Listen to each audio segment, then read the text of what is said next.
മോളെ എന്താ ഒറ്റക്കിരിക്കുന്നേ? അമ്മ എന്നോട് മിണ്ടുന്നില്ല. അമ്മയ്ക്ക് വയ്യാത്തോണ്ടല്ലേ? അമ്മയുടെ ഒച്ചയും ബഹളം ഇല്ലാത്തോണ്ട് ഒരു വിഷമം. അമ്മയുടെ ഒച്ചയും ബഹളം ഇല്ലാത്തോണ്ട് വിഷമമാണോ? ആണോ? സാരമില്ല കേട്ടാ, മരുന്ന് കൊടുത്തിട്ടുണ്ട്. മരുന്ന് കുടിച്ചു കഴിയുമ്പോൾ അമ്മ ഒച്ചയും ബഹളമൊക്കെ ഇട്ട് അമ്മ വരും കേട്ടാ. നമുക്ക് പോയി അമ്മയെ പോയി നോക്കിയാലോ? അമ്മയെ പോയി നോക്കാം. അവിടെ ചെന്ന് ഒച്ചയൊന്നും ഉണ്ടാക്കരുത് കേട്ടാ. നമുക്ക് വയ്യാത്തയാണ്. ഒച്ചയൊന്നും വെക്കരുത്, ബഹളമൊന്നും വെക്കരുത് കേട്ടാ. ഞാനൊന്നും പറയത്തില്ല. നമുക്ക് പോയിട്ട് വരാം.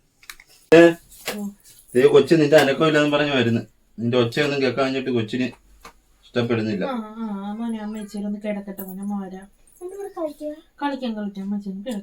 ഗുളിക കഴിച്ചായിരുന്നോ? വേണ്ട മോനെ, അപ്പുറം ഓടി.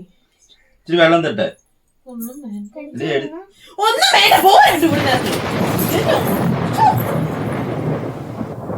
ശിവമോളെ, അമ്മ റെഡിയായി.